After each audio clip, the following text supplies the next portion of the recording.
All right. Can you say and spell your name and your title for me, Jane? Hi, I'm Jane Weber, and my last name is spelled with one B, W-E-B-E-R, and I am the representative from House District 19 here in Great Falls.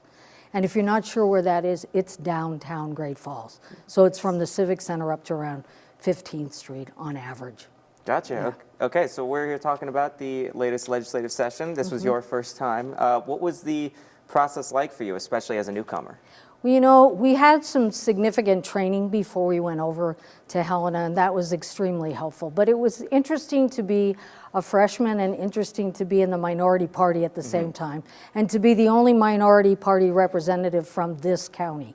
And so, yeah, I learned a little bit about how many people actually come to the legislature with personal agendas, which I did not have. I'm retired. I own no business. I came for the people of Montana and the people of Great Falls. And so I was representing their interests totally.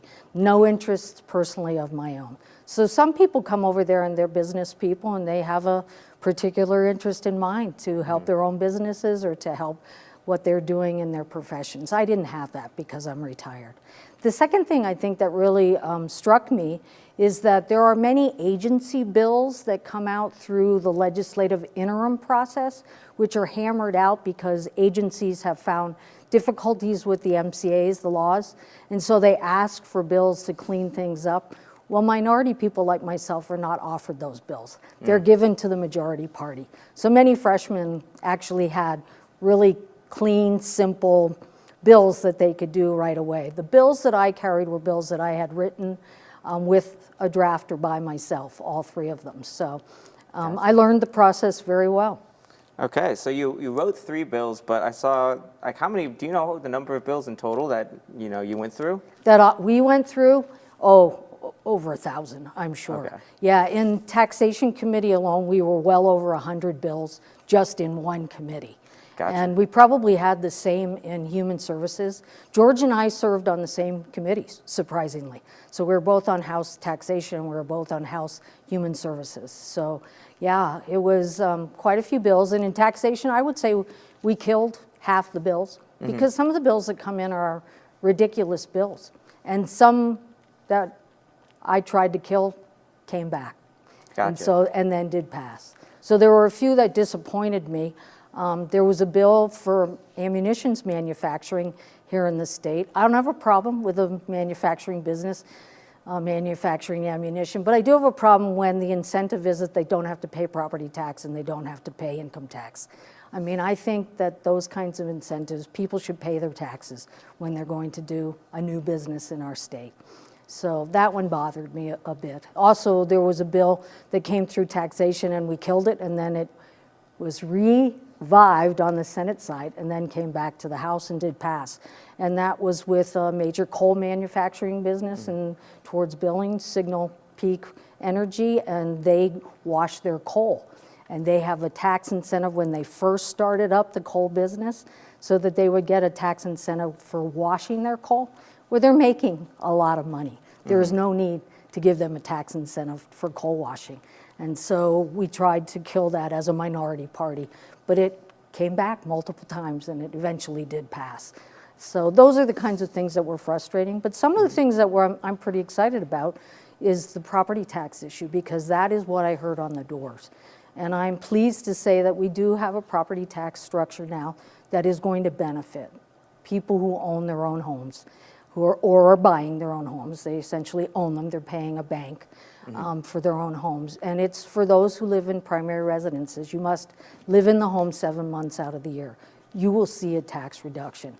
And in the first year, 2025, Tommy, you'll actually see a one-time $400 tax rebate because we could not put into place the full structure in that first year. DOR just couldn't do that.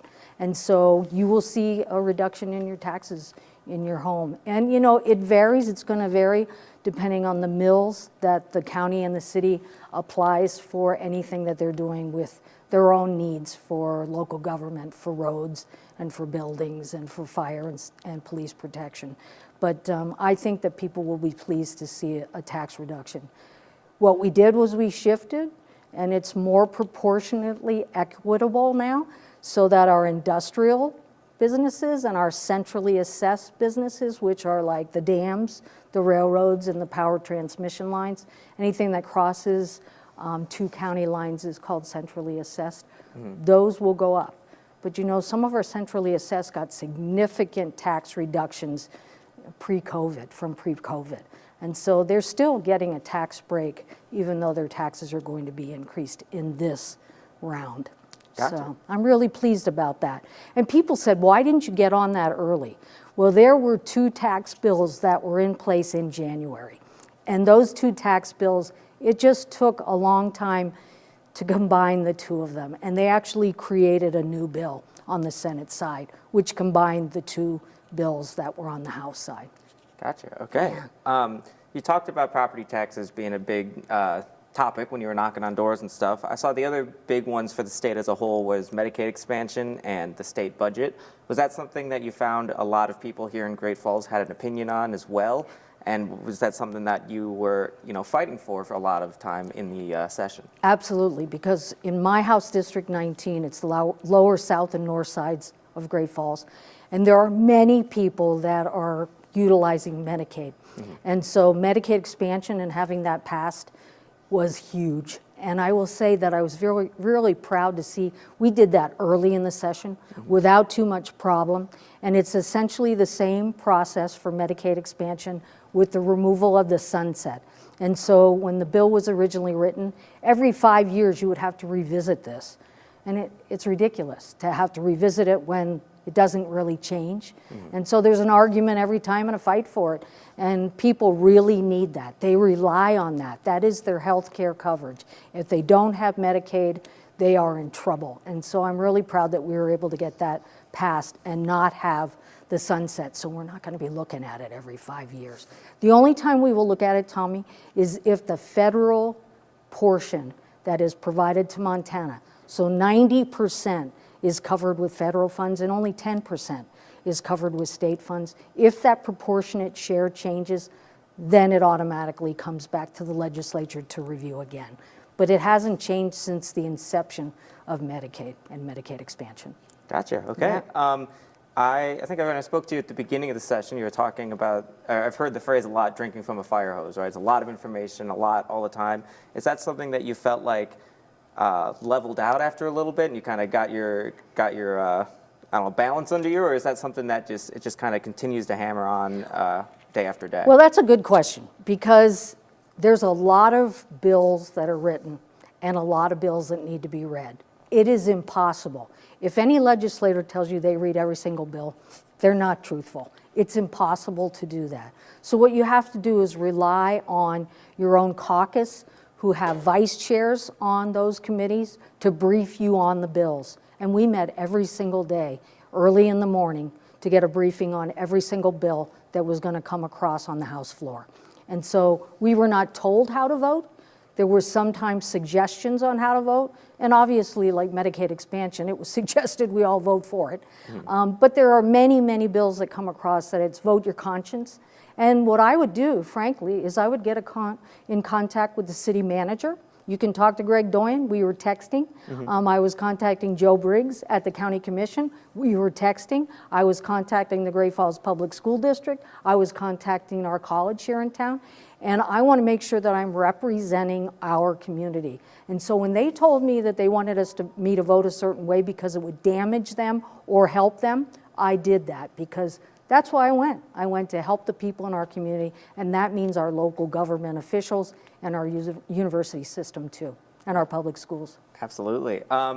In your opinion, the atmosphere of it as a whole, especially being on the minority party, was it something that you felt like, what was the overall feeling from your end? Was it exciting to be there, exciting to be a part of it, or did it feel like there was some looking down on the minority party, or did you feel like there was some tension there? Like, take me a little bit inside that room. What did it feel like to be at work every day with those? You know, that's a great question.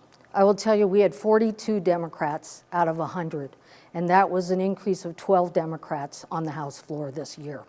I wasn't there when there was less, but I will tell you that we could make an influence on bills. There were certain sectors of the Republican Party who would often vote with the Democratic Party on the House side, and I'm not talking the Senate side, I'm talking the House side. And it depended on the issue. It depended on the issue.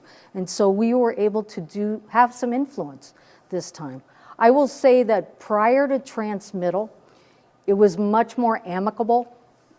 Once transmittal happened and all the bills had been transmitted to the Senate that had money appropriations involved with them, and then the remainder were policy bills for the rest of the session, basically. It was a little more difficult to be convincing or try to work collaboratively. I would not say it was mean or anything like that. It was amicable, but it was not easy to do convincing. Although there were a few bills that I was able to convince a few Republicans to vote with the Democrats on a few of them.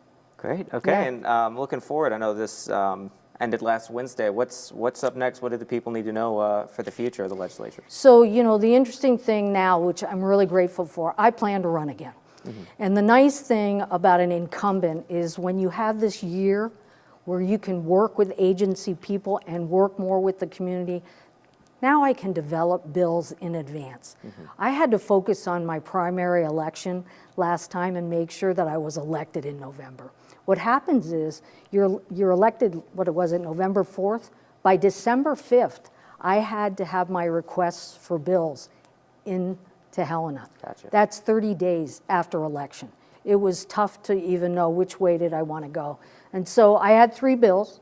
One of the bills is on the governor's desk right now, and I'm really proud of that bill, House Bill 448, and that will actually identify a memorial highway for Jim Loud Thunder Gopher, who was a gentleman who lived and raised his family and carried out his cultural traditions on Hill 57, or Mount Royal as it's called. And the section of highway straddles Stuckey Road, which is the access up to the Little Shell Cultural Center and right under Hill 57. So that one has passed.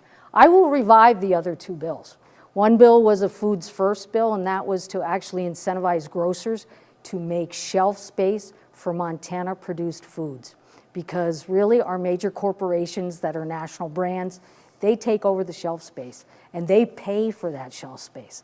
Small producers in Montana they don't have the money to actually buy shelf space. So I'm looking for a way to actually revive that bill.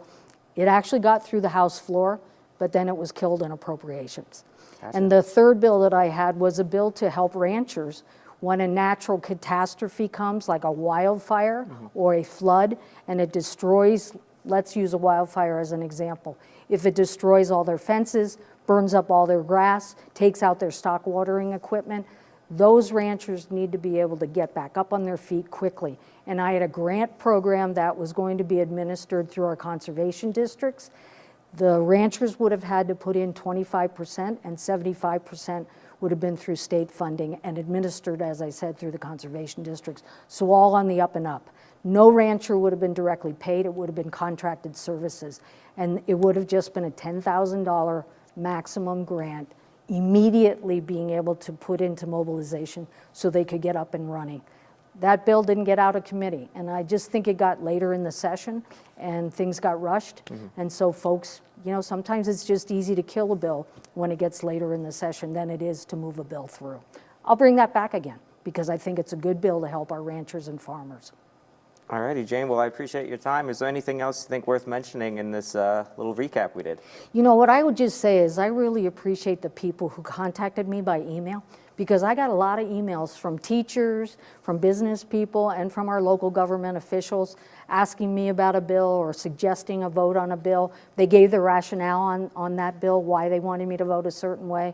I appreciated that, and I tried to respond to as many emails as possible because I really want to have contact face-to-face, even if it's through an email, with a constituent. And so that's important to me, that people talk to me. I think what I'm going to try to do is do a monthly session down at one of the local coffee shops downtown on Central Avenue where people can just come in and visit with me. And so I'll put word out on that on my Facebook page. Fantastic. All right. All right, Jane, I appreciate it. Thank you for your time. Thank you.